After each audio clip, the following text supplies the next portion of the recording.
우리 빌립보서 2장, 빌립보서 3장 1절부터 14절의 말씀을 우리 함께 같이 보겠습니다.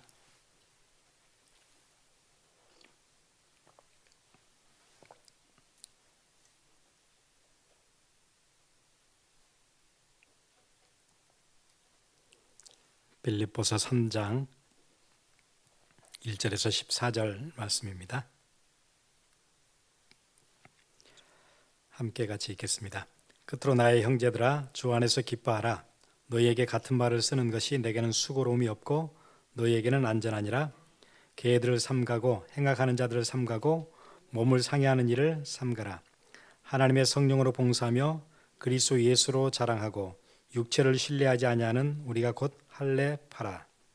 그러나 나도 육체를 신뢰할 만하여 만일 누구든지 다른 이가 육체를 신뢰할 것이 있는 줄로 생각하면 나는 더욱 그러하리니, 나는 8일 만에 할례를 받고 이스라엘 족속이요 베냐민 지파요 히브리인 중에 히브리인이요 율법으로는 바리새인이요 열심으로는 교회를 박해하고 율법의 의로는 흠이 없는 자라. 그러나 무엇이든지 내게 유익하던 것을 내가 그리스도를 위하여 다 해로 여길 뿐더러 또한 모든 것을 해로 여김은 내 주 그리스도 예수를 아는 지식이 가장 고상하기 때문이라. 내가 그를 위하여 모든 것을 잃어버리고 배설물로 여김은 그리스도를 얻고 그 안에서 발견되려 함이니, 내가 가진 의는 율법에서 난 것이 아니요 오직 그리스도를 믿음으로 말미암은 것이니 곧 믿음으로 하나님께로부터 난 의라. 내가 그리스도와 그 부활의 권능과 그 고난의 참념을 알고자 하여 그의 죽으심을 본받아 어떻게 해서든지 죽은 자 가운데서 부활에 이르려 하노니, 내가 이미 얻었다 함도 아니요 온전히 이루었다 함도 아니라 오직 내가 그리스도 예수께 잡힌 바 된 그것을 잡으려고 달려가노라. 형제들아, 나는 아직 내가 잡은 줄로 여기지 아니하고 오직 한 일, 즉 뒤에 있는 것은 잊어버리고 앞에 있는 것을 잡으려고 표대를 향하여 그리스도 예수 안에서 하나님이 위에서 부르신 부름의 상을 위하여 달려가노라. 아멘.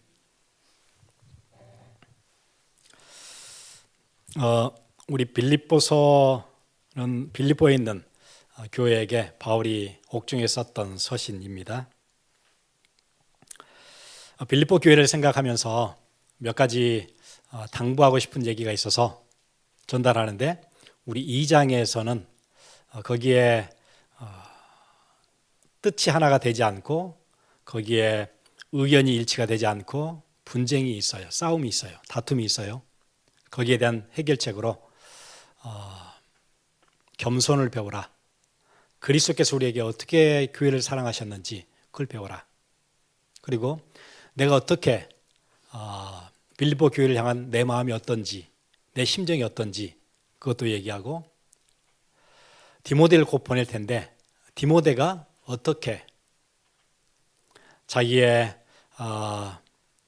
삶을 두고 희생하고 헌신했는지, 또 에바브로디도는 어떤 심정으로 여기 와서 복음을 위해서 수고하고 있는지 기억해라. 그게 2장의 말씀이었죠. 오늘 이제 3장에는 우리 신앙생활에 굉장히 중요한 키 하나를 다루고 있어요. 그건 뭐냐면은 율법주의를 얘기해요. 율법주의의 위험성. 왜냐하면 끊임없이 밖에서 히브리파 사람들이 와서 영향을 주는데, 율법에 있는 것들을 지켜야, 할례도 받고 다 해야 그래야 구원에 이르는다. 자꾸 그렇게 얘기를 하니까 그게 아니라고, 지금 거기에 영향받지 말라고 바울이 단호하게 얘기하고 있어요. 그게 이제 빌립보 3장에 나오는 얘기고, 굉장히 처음부터 강하게 얘기해요. 2절 보세요. 개들을 삼가고, 개들이 누구냐면 어쩌든지 와서 때려다니면서 물어뜯는, 길에 다니는 그런 개들이라고 누구를 표현하냐면 율법주의자들을 그렇게 표현해요. 여러분, 율법주의자들은 겉으로는 되게 나이스하겠죠. 바르게 살려고 하고 율법을 지키려고 하고 거룩한 모습을 다 가지고 있는데 복음의 눈으로 보니까 그게 뭐처럼 보여요? 예, 길에서 막 사납게 사람들을 막 물어뜯으려고 하는 개들하고 똑같다. 그런 무리다. 예수님도 그런 표현을 하셨죠. 율법을 지키려고 하고 거룩한 모습을 밖으로 막 드러내려고 하는 종교 지도자들을 향해서 회칠한 무덤, 독사의 자식, 그렇게 얘기해요. 율법이 그 정도 우리의 삶을 파괴하는 거예요. 겉으로는 대단한데 그 안의 내용은, 본질은 회칠한 무덤이에요. 안에는 완전 썩어 있어요. 그리고는 독사의 자식이에요. 독사의 자식은 남을 해치는 거예요. 독이 있는 뱀들은 남을 해치는 거예요. 개들은, 지금 살아있는 개들은 사람들을 물어뜯는 거예요.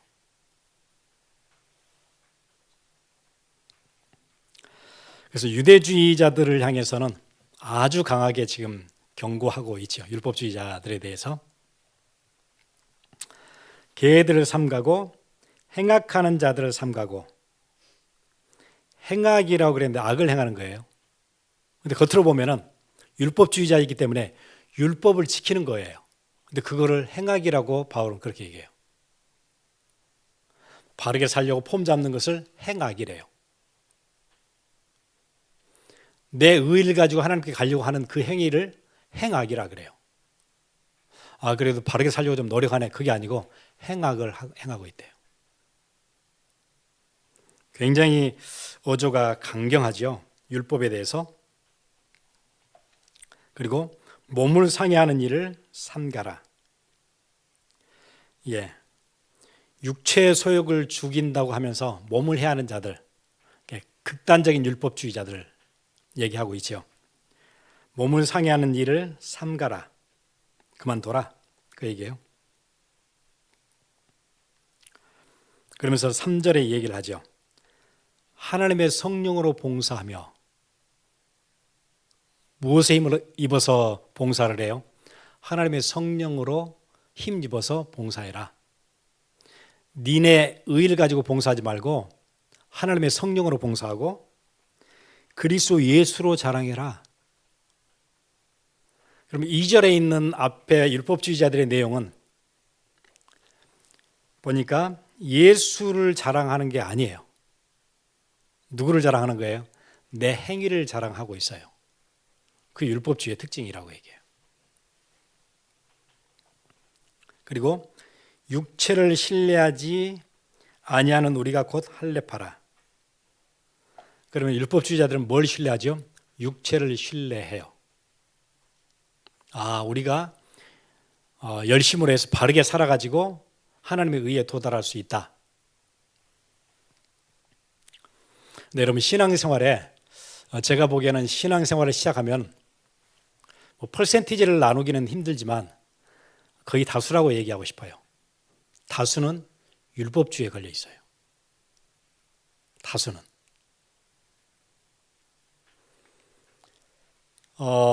다수의 메시지도 거의 율법주의에 걸려 있는 것 같아요. 그래서 저는 바르게 살아야 되고 막 정직하게 살아야 되고 그렇게 설교하는 목사님들 보면은 저는 위태위태한 것 같아요. 저러다가 자기 올무에 걸릴 텐데, 저 그 생각이 들어요. 유난히 막 바르게 살아야 된다고 강조하는 목사님들이 있어요. 저는 위태위태해요. 왜냐하면 육체를 우리가 신뢰할 수 없거든요. 육체는 우리가 신뢰할 수 있는 게 아니에요. 우리의 그 사람 의지는 좋아요. 그렇게 하려고 하는 의지는 좋은데 의지를 신뢰할 수 없는 거거든요. 우리가 신뢰할 수 있는 분은 그리스도밖에 없어요. 근데 들어보면 막 이렇게 바르게 살고 정직하게 살고 바르게 행하고 막 얘기하는 사람들 보면 위태위태해요. 금방 떨어질 것 같아요.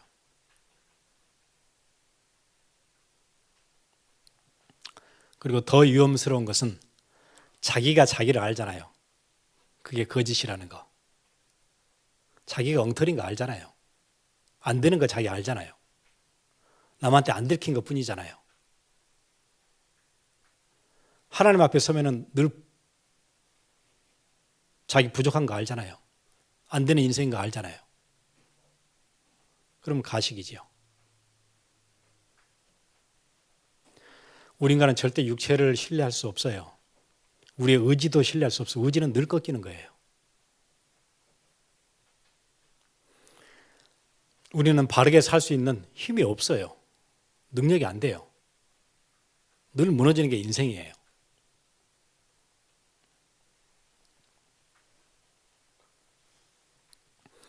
그래서 율법주의자들은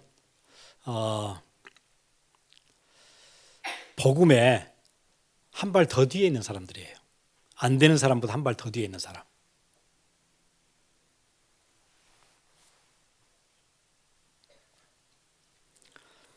자기가 안 되면서 아닌 척하면 안 되죠. 위험한 일이에요.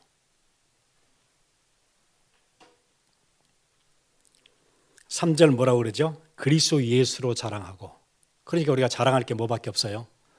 내가 이 정도 했다. 나는 그래도 뭐 크게 과오를 저지르지 않았다. 그걸 자랑할 게 아니고 예수 그리스도로 자랑하라.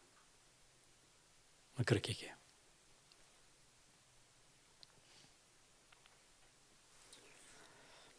그러면서 혹시 육체를 자랑하고 싶어하는 사람이 있으면 나도 자랑할 만하다. 나도 전에는 그렇게 하려고 애를 썼었다. 나도 율법주의자였다.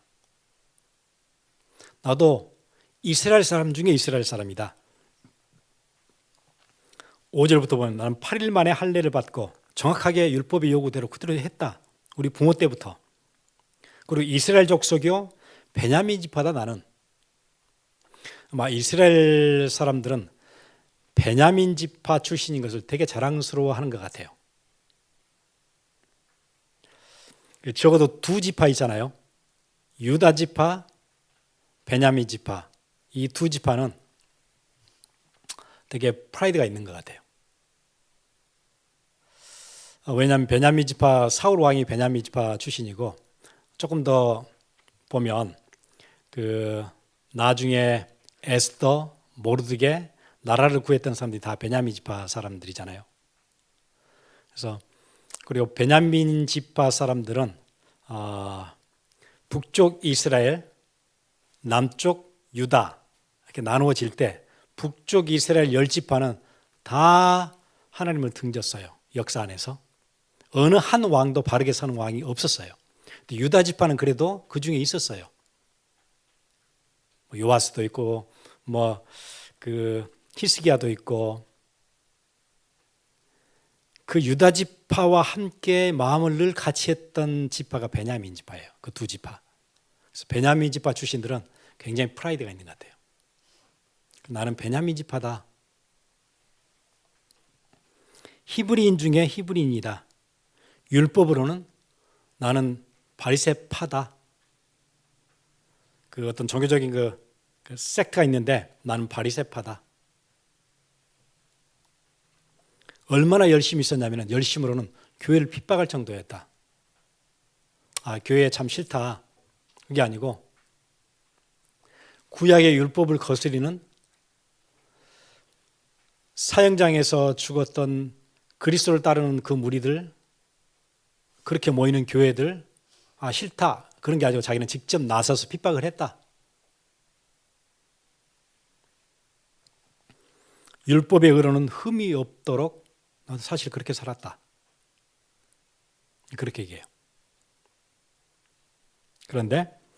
그러나 무엇이든지 내게 유익하던 것을 내가 그리스도를 위하여 다 해로 여길 뿐더러 그게 내게는 하나도 도움되는 게 없고 무익한 정도가 아니고 내게 해를 끼쳤다.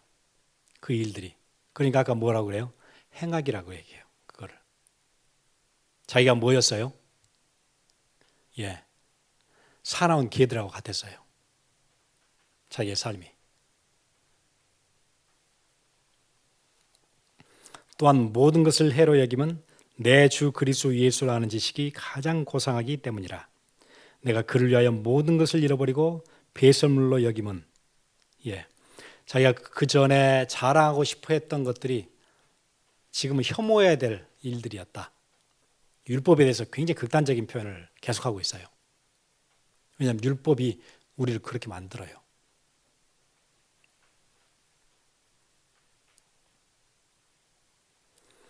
그래서 여러분 신앙생활을 하면서 제가 이렇게 큰 틀을 보니까 그러는 것 같아요.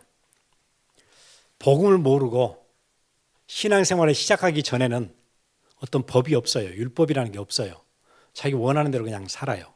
그러다가 신앙생활이 시작이 딱 되잖아요. 그럼 가장 먼저 어디에 빠지기 쉽냐면 율법주의에 금방 빠지는 것 같아요. 바르게 살아야지, 착하게 살아야지, 이쪽으로 금방 가요. 그리고 막 그것들을 신뢰하고 바르게 살려고 애를 쓰고 그렇게 해요. 그러니까 실제 복음에서 더 멀어져요. 더 멀어져요. 더 가까워진 게 아니었어요. 더 멀어져요. 그리고 성경의 요구대로 지켜 살려고 애를 쓰면서 눈이 하나 열려요. 어떤 눈이 열리냐면 그렇지 않은 다른 사람들을 보게 돼요. 교회 안에서. 그렇게 제대로 못하고 있는 사람들을 보게 돼요. 그러면서 그때부터 뭐가 되죠? 평가하는 사람이 돼요. 그게 가는 길인 것 같아요. 다수의 사람들이 가는 길이에요.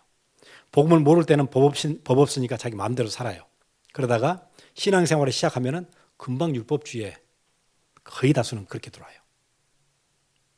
막 바르게 살려고 하면서 내가 조금 노력한 거 가지고 다른 사람을 그때부터 평가하고 비난하고 비판하기 시작해요.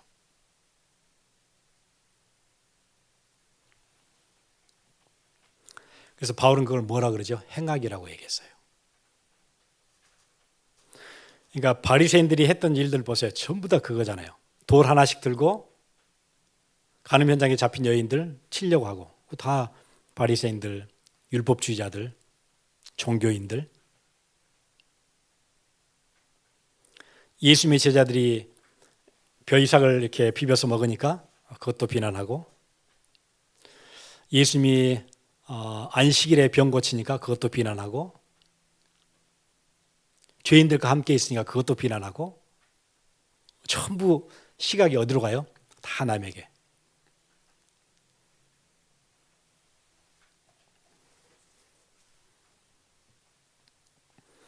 그래서 종교 생활이 돼요. 복음을 잘 모르면서 열심히 하려고 하면 종교 생활이 돼요. 종교는 굉장히 높은 도덕률을 우리에게 제시하지만 결국 인간의 본질을 잘 모르기 때문에 우리의 내면을 변화시키지 못하고 자꾸 겉모습만 바꿔요. 옷만 계속 화려하게 만들어요. 자꾸 치장을 해요. 그래서 더 가식만 쌓여가요. 안에는 많이 덮으니까 안에는 더 부패해가요. 더 빨리 부패해요. 많이 감출수록 안에는 더 부패해요. 그게 종교인이에요.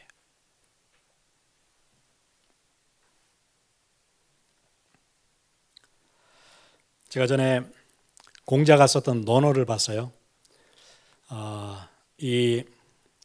특히 동양의 종교는 굉장히 도덕적이죠. 그런데 뭐에 대한 얘기를 하냐면 다 겉사람에 대한 얘기하고 있어요. 거칠해. 그 논어에 보니까 왕이 죽게 되면 얼굴을 씻으면 안 돼요. 3일이 돼야 얼굴을 씻을 수가 있대요. 3일 동안은 세수를 하면 절대 안 돼요. 그리고 석 달이 되어야 몸을 씻을 수 있어요. 3달 동안은 몸을 씻으면 절대 안 돼요. 완전 초라하게 3달을 지내야 돼요. 그리고 1년이 되어져야 옷을 빨 수 있어요. 1년 동안 옷을 갈아입으면 안 돼요. 왕이 죽었을 때는 온 백성이.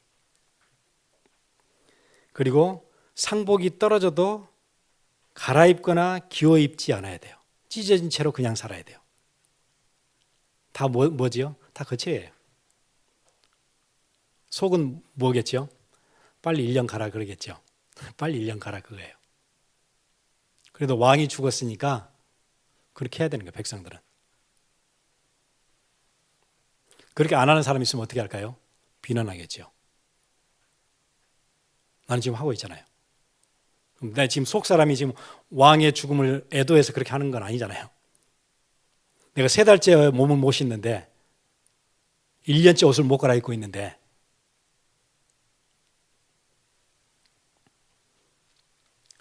그리고 부모가 죽게 되면 3일 동안을 쉬지 않고 울어야 돼요. 쉬면 안 돼요. 3일 계속 울고 있어야 돼요. 그 다음에 3개월이 되어도 게으르게 하지 않다가 기년이 되면, 한 해가 지나면 그 얘기 같아요. 슬피 울 뿐이고 3년이 되면 슬픈 표정만 짓고 슬픈 마음이 이제 그때부터 좀 줄어들게 되는 겉을 따라서 해야 된대요. 스승이 죽으면 산소 곁에 천막을 쳐야 돼요. 거기서 3년을 보낸대요. 담목사는 6년을 지낸 다음에 그곳을 떠났다고 얘기하고요. 그래서 복상이라는 제자가 공자한테 와서 물었어요. 자기 부모가 아니고 큰어머니 초상에는 어떻게 합니까? 그러니까 큰어머니 초상에는 엉근 쇠복을 입어야 하고 발이 땅에 떨어지지 않을 정도로 슬프게 울어야 하고, 고모나 누이 동생의 초상에는 9달 동안 대공복을 입어야 하고 발이 땅에서 약간 떨어질 정도로 울어야 된대요. 그러니까 큰어머니 때는 발이 땅에 떨어지면 안 돼요. 근데 누이 동생이나 고모일 때는 발이 약간 떨어질 정도, 그게 무슨 차이가 있는지 잘 모르겠는데 다 형식이에요. 예. 안에 속사람을 바꾸지 못하니까 밖에다가 자꾸 제재를 걸어놓는 거예요.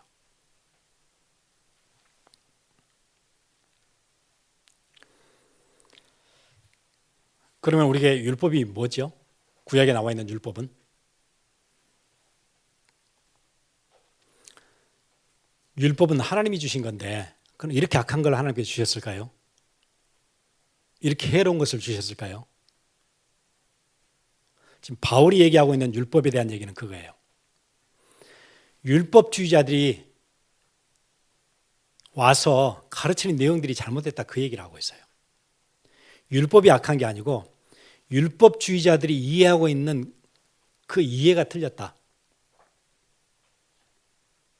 원래 율법이라는 것은 우리가 죄인인 것을 깨닫게 만드는 것이다. 그게 첫 번째 기능이다.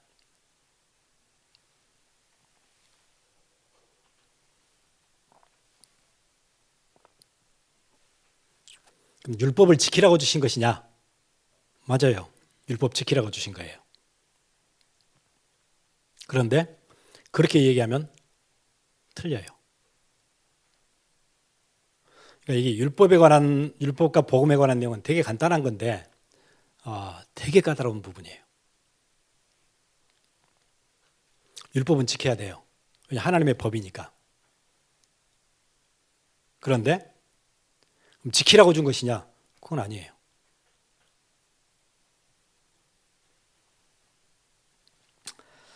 설명을 좀 해드릴게요.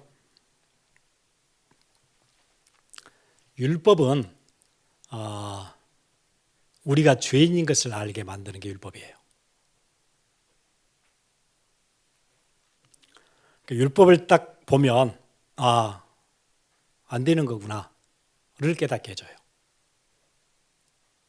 그러면 율법이 제대로 기능을 한 거예요.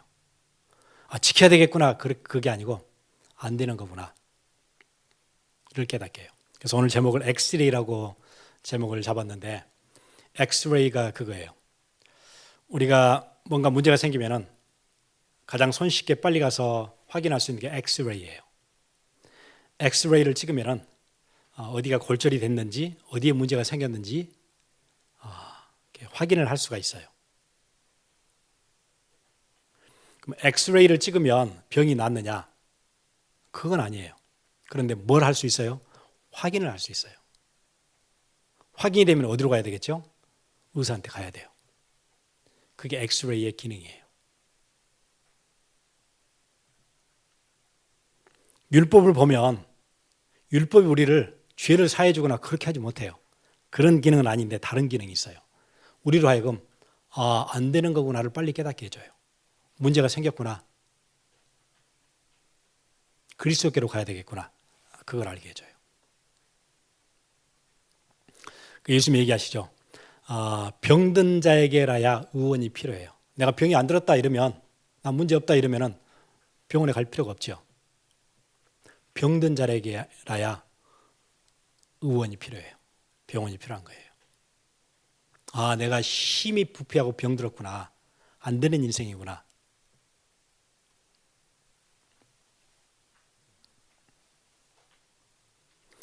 로마서 3장 20절이 명쾌하게 설명해요. 그러므로 율법의 행위로 그 앞에 의롭다 하심을 얻을 육체가 없나니 율법으로는 죄를 깨달음이니라. 그게 기능이에요. 율법으로는 죄를 깨닫게 돼요.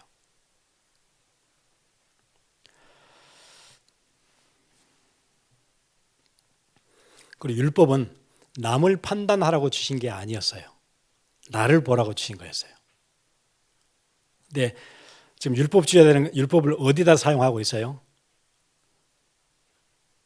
남을 평가하는 데다 사용하고 있어요.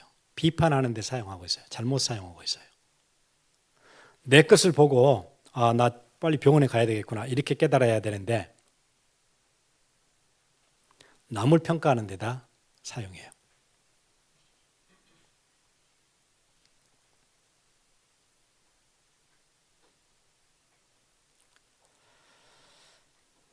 많은 사람들이 기독교는 착한 사람이 되게 하는 종교라고 생각해요.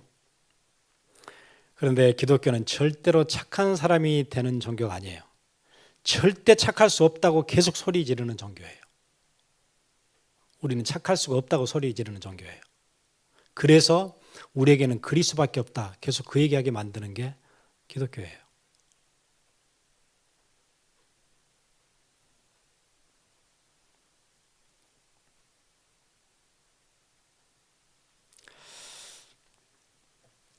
여러분 펜을 이렇게 세울 수는 없겠지요.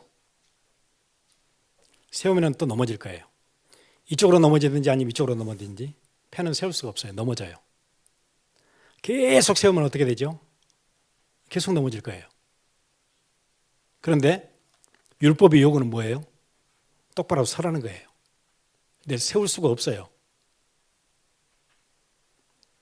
그럼 이제 뭘 깨달아야 되냐면은 아, 이거는 그냥은 세워지지 않는 거구나. 누가 잡고 있어야 되는 거구나. 그렇게 돼야 돼요.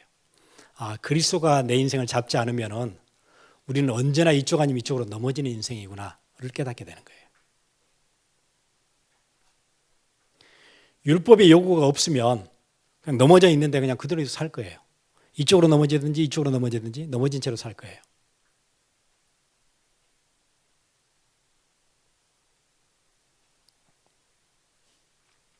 넘어진 상태 가지고는 펜을 가지고 아무것도 일이 안 일어날 거예요. 펜이 정확히 세워져야 글도 쓰고 표시도 하고 뭔가 펜이 할 수 있는 기능을 할 수 있어요. 그런데 펜은 세워지진 않아요. 누군가 잡고 있어야 돼요. 아, 그리스도가 내 인생을 잡고 계셔야 내가 비로소 뭔가 할 수 있는 거구나. 그거 안 되면은 혼자서는 절대 안 되는 인생이구나. 를 깨닫게 만들어줘요. 율법에게 가까이 가면 갈수록 나는 진짜 그리스도 필요한 인생이구나. 그쪽으로 가게 돼요.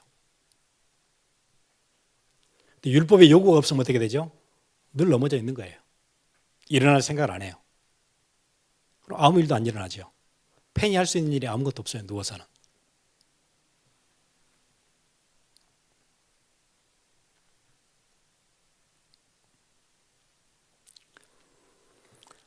그리고 이제 빌립보서 3장 뒤로 가면 율법주의는 우리를 이쪽으로 넘어지게 하고 또 우리를 반대로 넘어지게 하는 게 또 있어요. 그게 이제 도덕 폐기론이에요. 바르게 살 필요 없다. 거기에 대한 피해가 얼마나 심각한지 그 얘기를 또 해줘요. 그러니까 이쪽도 아니고 이쪽도 아니라고.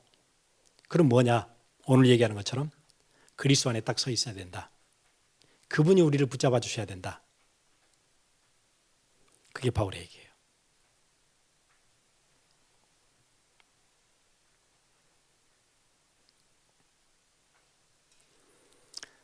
사람들은 율법 없는 상태에서 아무렇게나 살다가 자기 욕심을 위해서 살다가 신앙생활이 시작되어지면 쉽게 거의 다수는 율법주의에 빠져요. 율법주의에 빠졌다는 증거는 뭐냐면 지키려고 애를 쓰는 거고 자기가 애를 좀 썼다는 것 때문에 남을 평가하고 판단하게 되고 그리고 그때는 이제 복음을 잘 모를 때지요. 복음의 정말 핵심이 뭔지 복음에 대해서 조금 이해가 시작되어지면 희한한 일이 벌어져요. 도덕 폐기론에도 빠져요. 복음이 조금 이해되면 또 이쪽으로 금방 넘어가는 것 같아요. 아, 그리스도가 다 뭐 알아서 해주시는 거고 이제 우리 이미 구원 받았고 또 우리는 쉽게 또 이쪽으로 금방 넘어가요.